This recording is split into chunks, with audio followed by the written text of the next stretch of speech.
Hello and what is up, Bold Crew? Before we get to the podcast that you are here to listen to, I just want to make a special announcement. The Twin Cities by Night crew has decided to add an additional member to the gang. What does that entail? That means that not only will you be able to potentially play in a future Demon the Fallen game that we will be running for our podcast and YouTube series, but you'll also be able to become part of the gang and be involved in future podcasts and other games that we may have going on the channel. So how can you apply for this? First, you'll need to stop by our Discord that you can find in this podcast description and get details on how to apply. We'll be accepting applications until September 30th, 2018, and from there we'll make a decision. We will let you know if you're the one who will become part of the Twin Cities by Night gang. I hope to see you all there. And if you have any questions, you can reach out to us on that same Discord. Good luck. Now I bring to you the feature podcast. Warning. The following podcast contains violent scenes that may be unsettling to some listeners. Listener discretion is advised. Hello, and welcome to Hunters Hunted 2 Corruption. Join us as we tell the tale of four men bonded by their fear and hatred of the hidden monsters that reside in Washington, D.C. in September of 2009. Only time will tell if Jebediah, played by Adam B., Robert, played by Adam C., Walter, played by Chris, and Dr. Turner, played by Tillman, will survive together in this story ran by Andrew. Hunters Hunted 2 is a Vampire the Masquerade 20th Anniversary Edition expansion set in the World of Darkness. If you'd like to contact us, you can find us on Twitter at twin_cities_VTM or find us on Facebook at Twin Cities by Night. We hope you enjoy. Hello everyone and welcome back to Hunters Hunted 2 Corruption, where we last left off with our hunters. They had a very, we could say, eventful September 11th of 2009.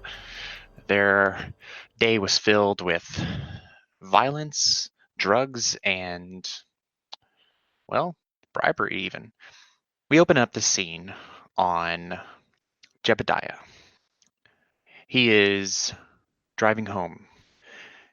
It's a humid and warm evening. In his car, thinking about how stressful the day's work was. There's just the day's weariness pressing down upon him as he drives down the street, returning to his home. The sounds of the night are all around him. You have the windows down, the breeze flowing through your hair, and you can hear the crickets outside. You are coming home, and you can hear the crunch of the tires over the gravel. Kind of describe to us what your house looks like. At this point in Jeb's life, the house is probably a very nice, large, I'd say 2-story, 4 or 5 bedroom home. He's driving a very nice truck, late model, wearing a suit and tie. He's got a briefcase.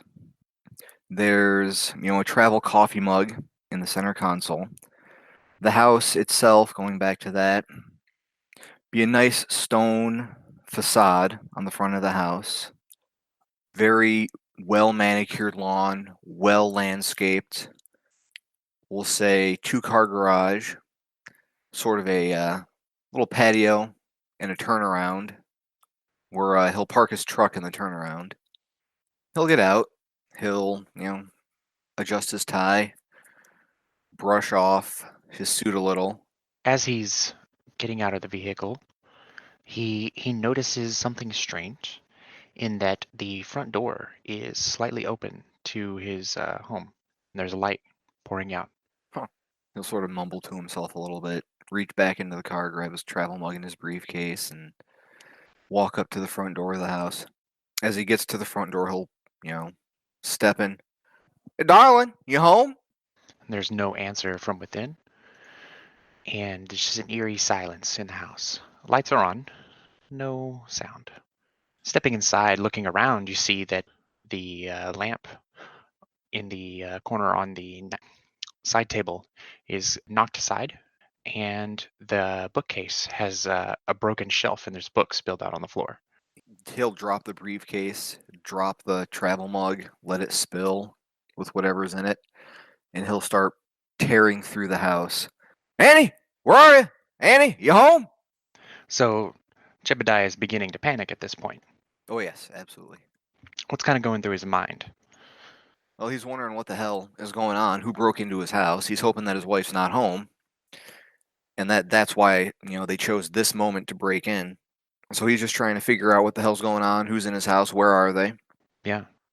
So running through the house, looking around, there's no one downstairs. So you head upstairs, and you see that there's a picture, a couple of them that were knocked off the wall, along the hallway. And you see that the bedroom door is wide open. In almost panic state, you rush and you come upon a very strange scene in your mind. It's hard to understand what it is that you're seeing in front of you.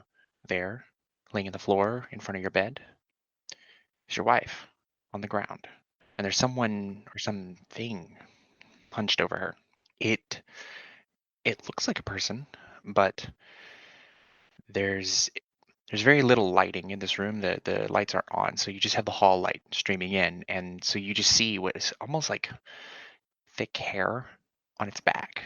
And as you come through the doorway into the room, you stop and you stare, and it turns and looks at you, and you just see these gleaming red eyes, and it just fills you with fear. And so quickly, it just bolts, jumps through the bedroom window outside with a crash in human speed. And there you are, looking down at your wife on the ground. Her throat is ripped open, and she is very clearly dead. Jeb will let out a wail, an absolute horrified, broken-hearted wail, and he will rush over to her body and cradle it and start weeping. So, My darling, no, why? What the hell was this? as he cries, the point of view shifts, and you see in his chest there's a hole where his heart should be. Pitch blackness that slowly begins to expand and consume him and draw him in. And the last thing that Jeb sees before he wakes himself up is himself falling into the void. And you awaken the next morning. It's about 6 o'clock. You look over at the clock and have a deep sigh. What do you do? Well, Jeb, he'll sit up bolt straight, grip he'll clench his fists.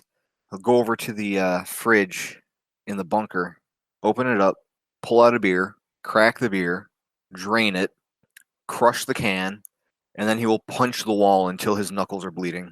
So you kind of have this cold sweat all over your body when you first wake up and bolt up and see the time. And I imagine this causes quite a bit of noise. Do you think that would wake up Walter? Quite possibly. I mean, he's going to be like, again! Okay. Walter, As he's punching the wall. you awaken to this sound, almost like there's some kind of fight or something going on. Like, what do you make of this noise? You wake up and you just hear this sound, like something beating something else. I get up on guard, definitely try to, get my senses. This is before I did the whole YouTube spiel thing. Okay, gotcha. Yeah, I wake up and I'm just like trying to look real quick and see what the hell caused all that, and just get up on guard, So yeah, so I get up and I'm just like looking for the noise, like trying to react, you know what I mean? So yeah, you will see this scene of Jebediah just hitting the wall and his knuckles are starting to bleed, and he's just like in pure anger. I don't know. Have you ever seen him like this? Have you guys like? I would think so. I would think since kind of like Walter probably stays in this shelter, and we've talked about how Jeb and Walter have probably done a couple all-nighters. You know what I mean? All coked out or whatever. He's probably woken up to Jeb freaking out one way or another. I mean, would you agree, Jeb? Oh, without a doubt. Yeah. So I'm just gonna be like, Jeb, stop hurting yourself. Ain't gonna do nothing, no one any good. Go make us some coffee, Jeb. Either I punch this wall or I punch one of y'all. Jeb, get some coffee. We've been through this plenty of times before. I got a video to make. Trust me. Get some coffee. Let me get this out of my system. I swear to God, I will break you if you do not. On that note, I'm gonna let the big redneck have his fun. He goes and sit down on the couch, and I'm gonna wait for him to get whatever this is out of his system. Jeb will punch and punch and punch until his arms are sore and his knuckles are torn to shit. Just for flavor reason, I guess, just put like a bashing point of damage on your character. Sure. You know, he's just hitting the wall till he's bleeding. Like, you know, it hurts. And while he's doing that, I'm gonna grab a first aid kit, just kind of wait for him to be done. You know what I mean? Like sit on the couch and have like the first aid kit sitting in front of me on the coffee table and kind of like wait for him. Once he's good and sore and he's gotten it out of his system, he'll crack the fridge open, pull out another beer, drain it, crush the can, and then he'll walk over to the coffee maker. His knuckles still dripping blood this entire time, and he'll start making coffee. I'm gonna wait for him to get done with making the coffee, and when I see he's done, I'm gonna be like, Jip, come over here. I kind of motion for you to. I push the coffee table like 2 feet back so he can sit down, and there's like room between us. Like sit down on the coffee table. Like here, take a seat. We've been here before. All right, fine. Jip will walk over and sit down, and he'll hold his hands out. And I'll start like, you know, I'll pop open the first aid kit and like get a bandage to start wiping off the blood. And while I do it, I'm just going to kind of wait for like 10, 20, 30 seconds, you know, and then I'm going to just say, you had the same dream again, Jebediah? You fucking know I did. I know. And I just kind of take a couple more seconds as I'm cleaning there, try not to. Ain't much out there that gets me this worked up. I understand, Jeb. When we're done here, I'm going to make a video. And afterwards, we should have a talk with Gregory.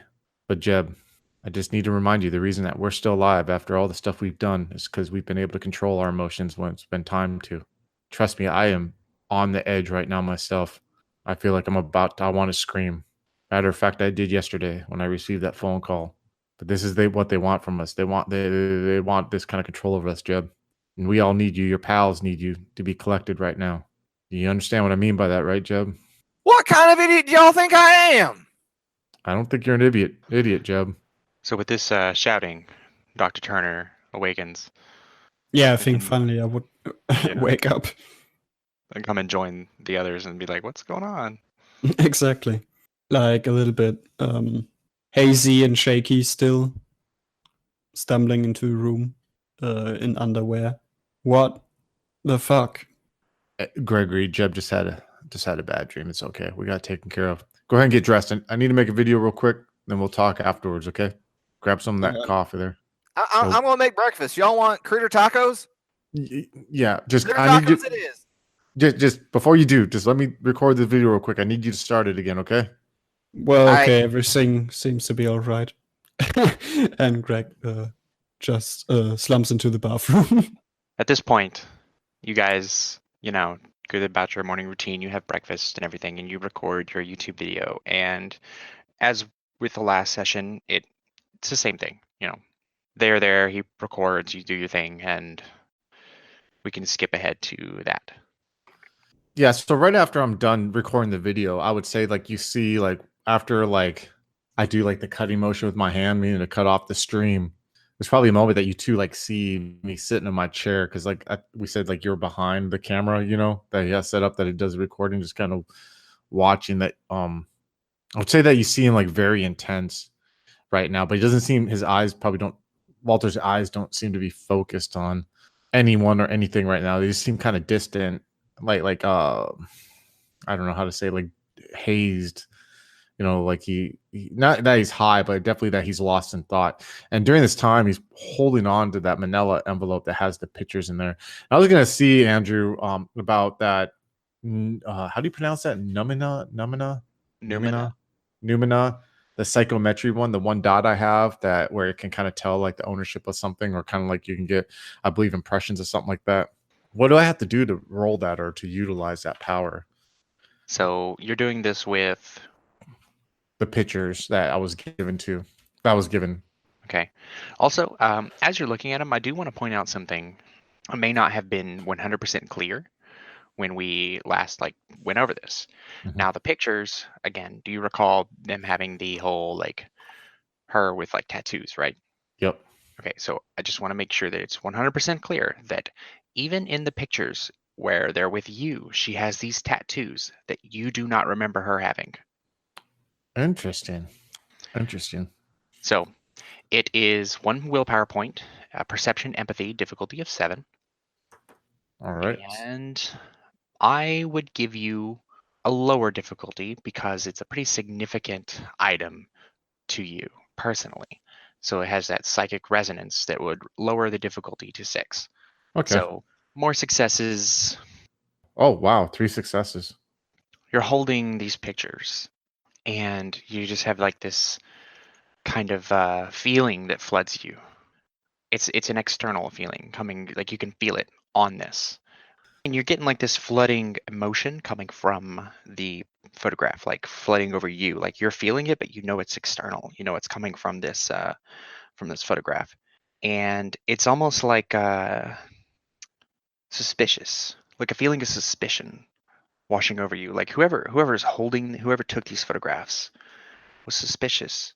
And you get this image in your mind of a person, someone who it's they're cloaked in shadow, they're hard, it's hard for you to see a clear picture of who this person might be, but it's you can distinctly see African American features, dark skin, and they have a dark jacket on, and you can just almost picture where they're taking, you can see in your mind's eye where these photographs were taken, where they were standing when it happened. And the ones that I were in, do I get the impression whoever took them was spying on us? Or I guess that would be hard to tell, right? So I guess That's what you get. You Yeah. get a feeling of suspicion, whoever this person that you're seeing in your mind's eye, whoever this is, you can't really recall all their features, but it's almost difficult to get a clear image of them, but you can distinctly feel that emotional impression of just suspicion coming from them as they're doing this. Yeah, Walter is pretty torn right now because he knows it's pretty much now a waiting game for him to be contacted by whoever this individual was. That was what they, you know what I mean? They said, here's a taste or whatever, and they know how to reach me. They fucking shown that already. So I don't know. Walter's gonna get up and just kind of, I would say, look frustrated. He's gonna toss the pictures onto his desk and just kind of walk out the room. Probably leave you two there, as he just kind of storms out and goes and sits in the couch on the bunker, just kind of overwhelmed with emotion at the moment too, especially the tattoo things. Now that's really starting to play How does that around make his you head. feel? It didn't. I would say, well, I mean, let's put into factor the fact that, I mean, he is bloodbound to Iris. You know what I mean? So I don't know if he would definitely feel confused. And I think, to be honest with you, he's not a dumb guy, and he's been doing investigative journalism in his past. I think that maybe something's starting to creep into his head that she might not be all that she presented herself to be. You know what I mean? And that, because there's just, I mean, Is he maybe even trying to rationalize the photos? Maybe they were faked. I mean, I would say in his head, he would think they're Photoshop, but I mean, she was in the pictures with him. He remembers the time that those pictures were taken. You know what I mean? Pretty vividly. And he knows that he knows that she didn't have tattoos in, and he doesn't, in his head, he's not trying to, he would not understand why anyone would take the effort to fake tattoos on her. You know what I mean? To me, it's just too small and inconvenient. There's no reward that he would picture someone getting for making him think she had tattoos, Yeah, and the tattoos themselves are difficult to make out in the photographs. It just kind of, from the distance and everything, it just looks like they're almost like winding lines up her arms. Mhm. So it's kind of difficult to tell, maybe some kind of tribal design. You're not really sure. It's difficult to tell. So what specifically it is, what's the point of that? Yeah, exactly. Because he doesn't see any reason why someone would go through the effort to Photoshop that. So he's just confused, emotional. I mean, obviously feeling withdrawn, you know what I'm saying, from the love of his life, quote unquote. So he's just gonna go kind of sit on the couch and kind of wait for the other two to kind of take the lead like he usually does. Okay. And either of you want to interject here with anything? Yeah, Jeb will just slurp his coffee and watch. He's still kind of upset about his dream. Does Walter say anything? Because I think Greg just wouldn't know that Iris didn't have tattoos before. Oh yeah, definitely. I mean, I don't even think you guys would have ever met Iris, to be honest with you. I just think that, yeah, I mean, I would say it's awkward. It's one of those moments where someone would be like, awkward, like, because he just like gives this really intense rant on YouTube, sits there and stares off, and then just throws these pictures on the desk and just storms out of his office and sits on the couch, and he's just like, I'm like staring at the board, just like pissed. And I don't think Walter's a guy who would really look pissed. You know what I mean? I mean, intoxicated or intense or whatever, but he looks like pissed. I'm talking about like jaw clenching, like angry. You know, maybe it's because he saw Jebediah, you know, wake up the way he did. You know what I mean? And that set the tone for his day or whatever. Then for this to happen and see this, he just feels like, I mean, you got to think about this. All of us are like, we are fucking head first into the unknown, into the supernatural with all this shit, and then to have like a huge tsunami wave of like this type of shit hitting him with just who he thought was just a love of his life, who is missing now. You know what I mean? It's just like he's starting to, maybe he is starting to be somewhat empathetic to Jeb, because he couldn't really be empathetic to Jeb. You know what I mean? He didn't experience a loss of a wife or whatever. So maybe it's like I don't know. It's just perfect timing. Jeb waking up the way he did over memories of his wife, and then having this shit happen to him at the same time, you know? Maybe one thing on the side. Sure. I would like to try out the Path of Alchemy to make an elixir to heal Jeb's hands. Okay. Basically giving the underground lab a trial run. So it is an intelligence occult roll, and you have a well-stocked laboratory. So you'll get a bonus dice to the pool. It's a difficulty 8. I have 1 success.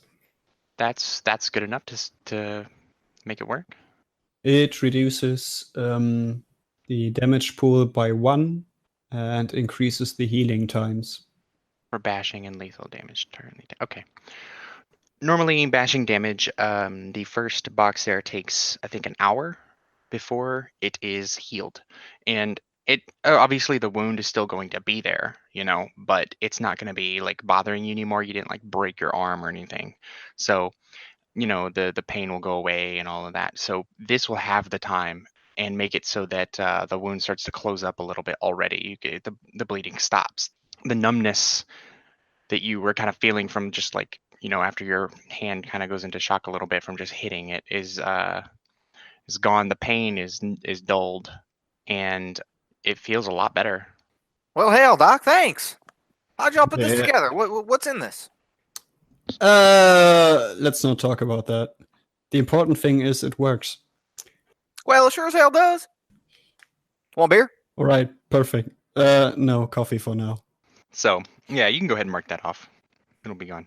Jeb will get him a coffee, but he'll toss in a generous splash of whiskey. Robert, describe to us your morning routine a little bit. All right, so Robert would probably try to get up a little bit earlier than Maria would wake up to try to start his day. And basically what he does in the morning is he will roll out of bed. His bed is kind of, his side of the bed is on the side of the bathroom that they have inside of their bedroom. So he'll you know, roll out of bed and go into the shower, and before he like cleans himself and gets himself ready, he turns the shower on really hot, and he goes into the bottom of the sink, and he has a bottle of whiskey that he keeps there, and he'll take a couple good swigs on the bottle before putting it back and kind of like covering it up with some cleaners and stuff like that. He'll open up the window that's very close to the it's like closer to the ceiling, kind of like to let the steam out, and he'll have a cigarette and try to cover the smell with air freshener before he finally gets himself in the shower. He does this kind of like morning ritual every day. He sees like the drink and the morning cigarette as important as the shower and the shave and the combing his hair. He's a big man. but he does try to have as much control as he possibly can in his outward appearance, as far as like dressing, cleanliness, making sure his hair is barbered all the time. That's just like small things that he tries to stay on top of. So he'll get himself ready. He'll put his shirt on. He'll put his holster over the shirt. He's kind of looking in the mirror, buttoning everything up, just getting ready to go. By the time he's fully ready, Maria would probably be awakening also. Yeah, that's what I was going to say, is that, your activity in the morning would wake her. Yeah. And that's her cue to like, okay, time to get up. And as you're kind of finishing up, you're getting dressed and everything, she's like, hey, hon, you're taking Robbie Jr. to school, right? Yeah, of course. And you're talking to him, right? I'm going to talk to him man to man, just like I said. Okay, I'll go make breakfast. He'll smile at that. Like I said last time, he loves his wife's cooking. So, I mean, she'll whip up something quick so that, it's ready to go. On my way down, I kind of give a pound on Robbie Jr.'s door, and I'll just say, like, like, rise and shine, we're leaving in 20. Come and get some breakfast. Okay, and like a typical, like, 12-year-old kid, he kind of groans and doesn't want to get up, but he does. We cut to, you're in the car, you're getting in, and driving away. Do you wait just a minute to kind of talk to him? Yeah, I'll give it a second. I kind of want to ease into it, and okay. I mean, I'm not gonna beat around the bush. Like, once we're driving for a minute, I'm just gonna say, so your mom told me you got in another fight yesterday. He's just kind of quiet and looking out the window. You got anything to say to me, son? And he just kind of, you see his head kind of go down out of the corner of your eye. You're driving, so you're not really looking at him completely, but you're kind of, you'll look over every now and then, and you're paying attention. And he kind of, his head kind of just drops low, but he doesn't say anything. I put my hand out and I squeeze his shoulder. I go, what's going on with you? He said I was fat. Ah, Jesus. I just couldn't take it anymore. Okay, all right. Look, I know, and I got in a lot of fights when I was your age too, for the exact same reason. You know what, Robbie? I got to tell you, there's always going to be assholes, and you can't just fight them every time they pop up.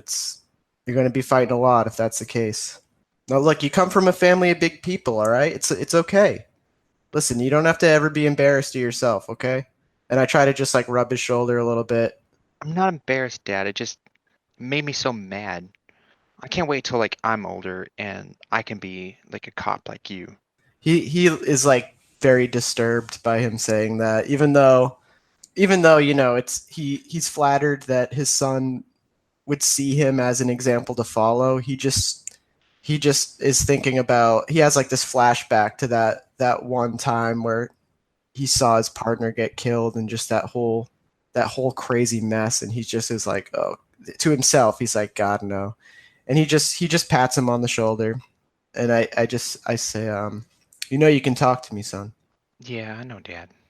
I didn't want you to be mad. Listen, I'm your dad, okay? He gives you like a kind of like a weak smile, and you guys have a pleasant drive the rest of the way to the school.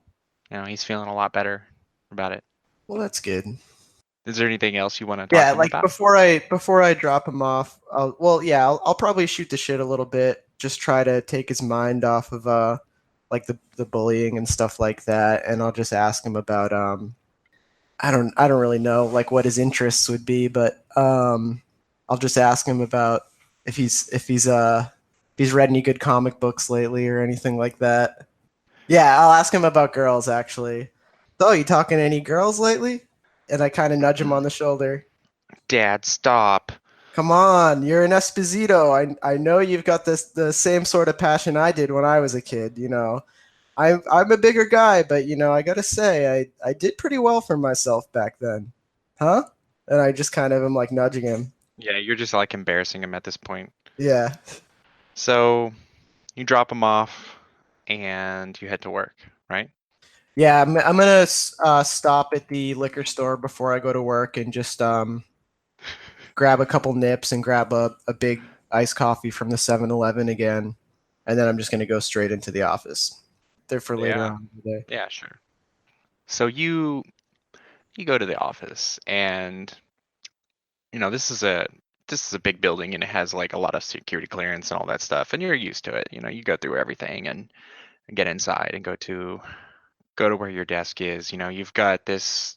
Do I share an office with anybody, or is it a private office? I was gonna say that you would probably share it with Maureen. Okay. Like, she works pretty closely with you right now, but she's not like your partner. Yeah. You haven't been like assigned anything, and it's just kind of like, okay, you guys have been doing a lot of the clerical work together and everything like that, and so she's there. She's already, she's got her mug of coffee. She'll see you come in and just kind of be like, oh, hey. I'll give her a nod, Maureen. And I'll just sit down and start taking my folders out. So, hey, she says to you, she's like, hey, I saw something interesting. She takes out a folder and hands it to you. I was checking up on something that happened yesterday for somebody else. And, well, it's so weird. And I thought, it's related to your case, the one you were just told to get on. I don't know how far you've gotten with that. Kind of giving you like this, like, probably hasn't touched it at all kind of look. Look at that. I'm just gonna kind of give her like a well, fuck you look, but not say anything. Look, I think this will help. There was a shooting yesterday. It was at the Smithsonian, and Ballistics come back with the shells, and they match 2 of the murders.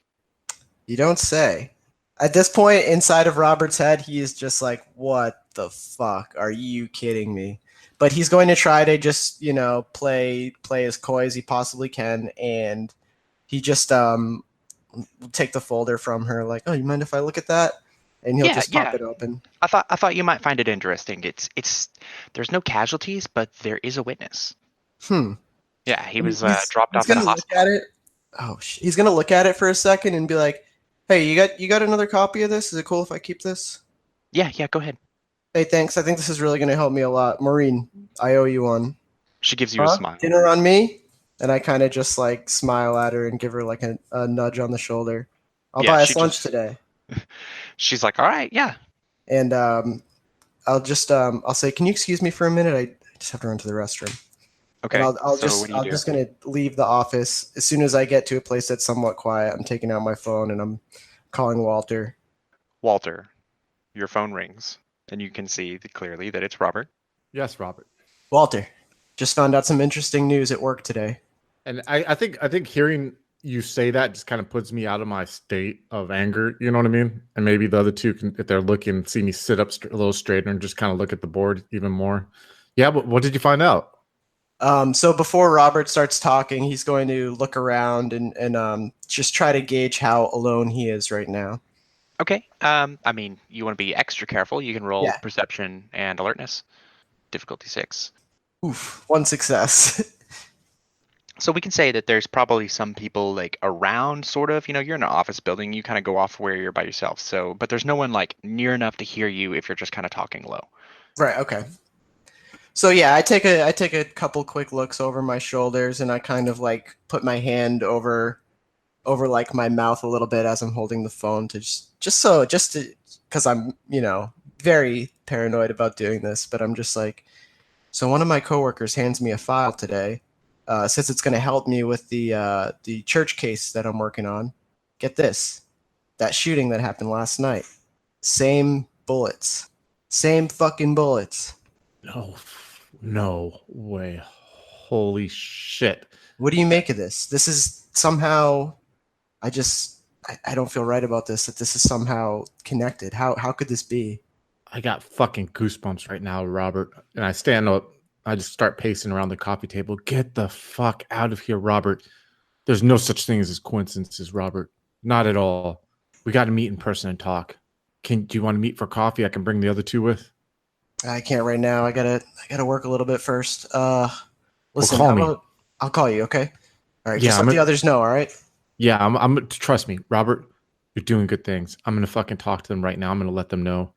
And I just hang up the phone and I re-enter the office, trying to, just still keep my composure. And I sit back down and I take the folders out again. Before you get to your desk, you kind of pass Carter, Special Agent Carter.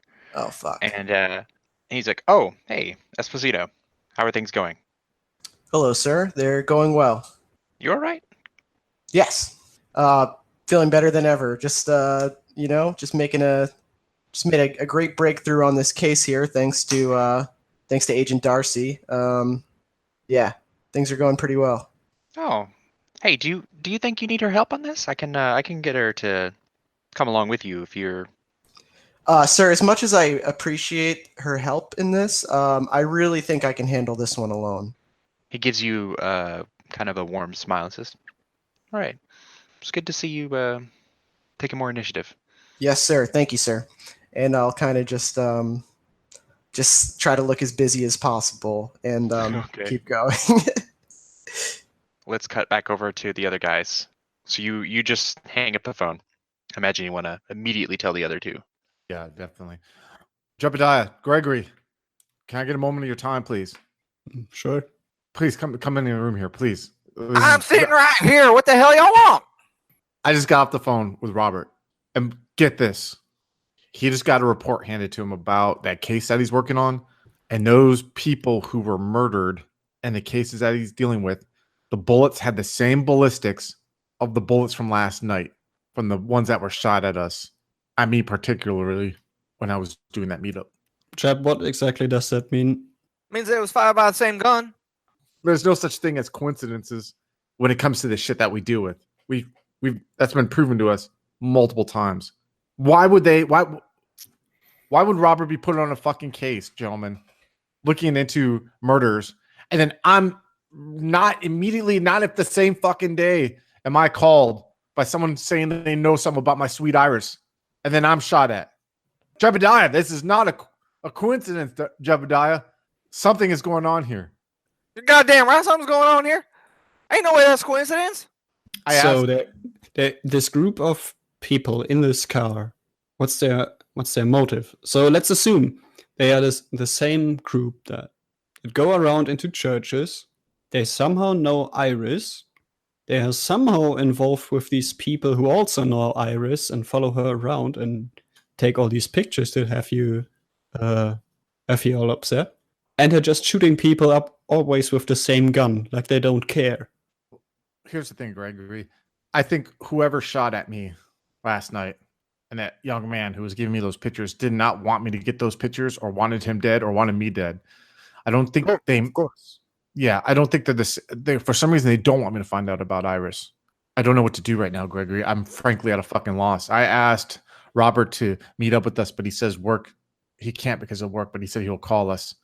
But I don't see what the connection is. The only thing I could think of is that there is a conspiracy going on. And I've been scratching the surface of the truth. You know this. They don't. There he goes again. Jebediah, but they don't want us to find the rumors or the truth. They don't want us to shed light on them, Jebediah.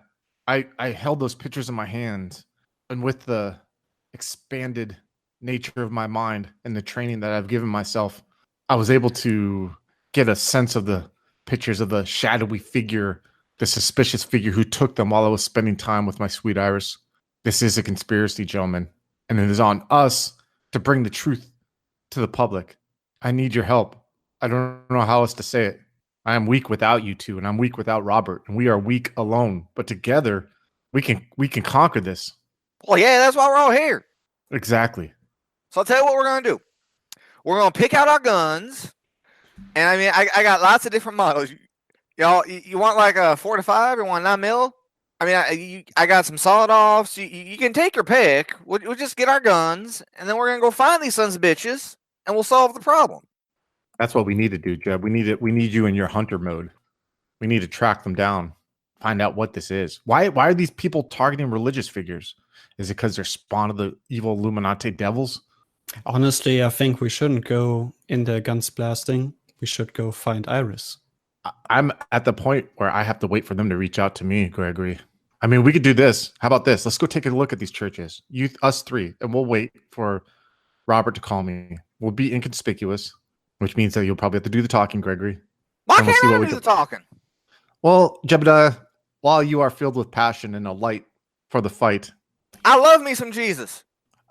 well, you could sit in the pews and some of these places of worship aren't of Christian origin. You mean them benches things? The benches things, yes, where they have the books with the songs in them.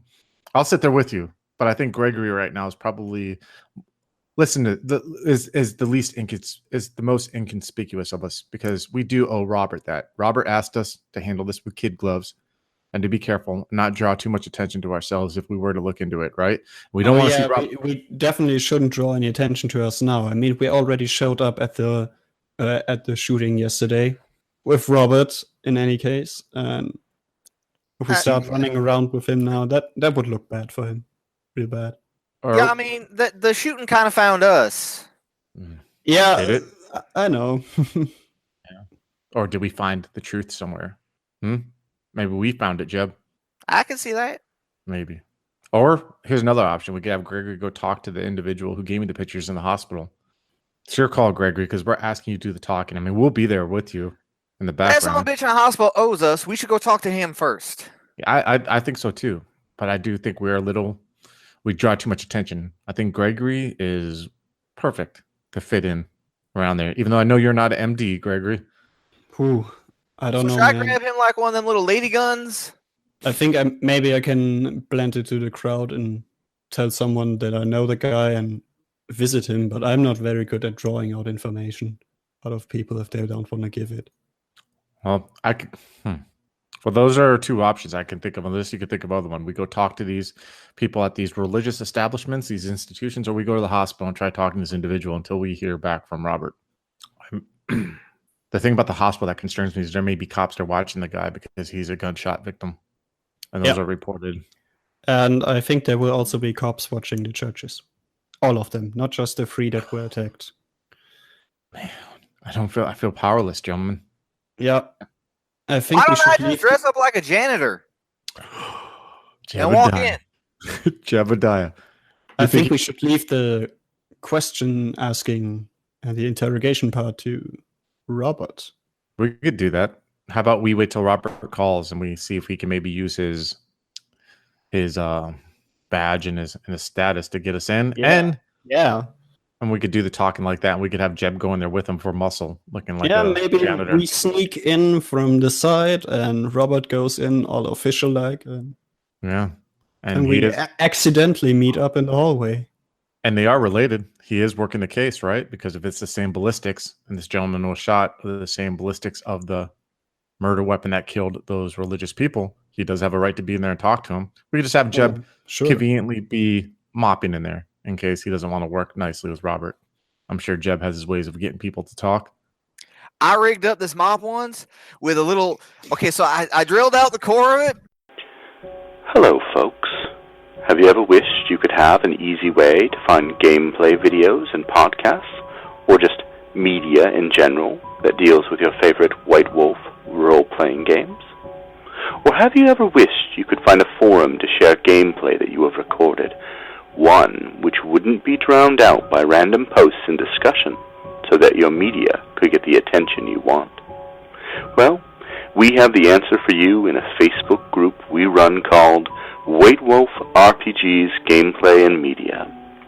The group is specifically ran with the sole intent of it being a one-stop shop for people to view or share media involving the games we all love. We take thorough steps to ensure the page does not become cluttered and is easy to traverse. We are currently over 1,000 members strong, and we are continuing to rapidly grow with new media being shared every day. Stop on by. We hope to see you there. High Level Games, the industry's first choice in taking your games to the next level. We are a podcast blog and new media network at highlevelgames.ca. We have blog posts about all of your favorite games going up 5 days a week, and a podcasting network with actual plays and shows that discuss role-playing games, with more rolling out all the time. We are on iTunes, Twitch, and YouTube. Find out more information at highlevelgames.ca, a site that certainly isn't controlled by a shadowy board of directors of otherworldly origin. That's highlevelgames.ca. Please, help. They're coming.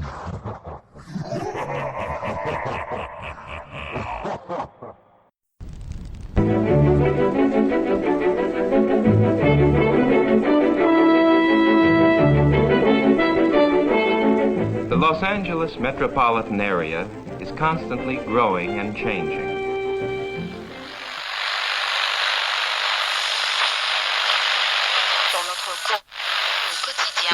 The Central District is full of new buildings.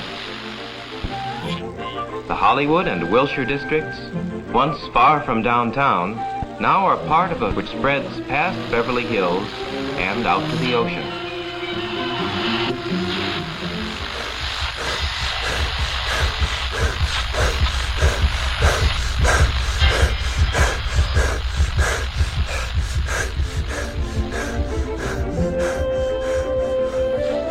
But why is all this going on in Los Angeles?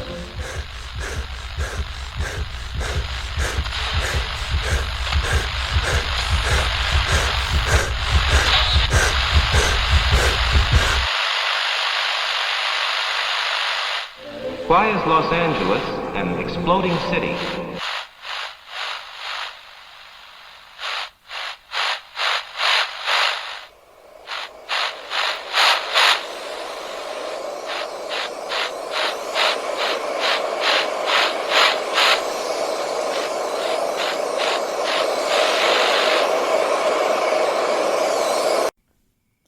Neon Masquerade. The Demon's Mirror. 13 Candles. 3 Chronicles running through the undead veins of the City of Angels. The Esoteric Order of Roleplayers Actual Play podcast invites you to drink deeply. Go to eorpodcast.com and search the duets tag to find out more.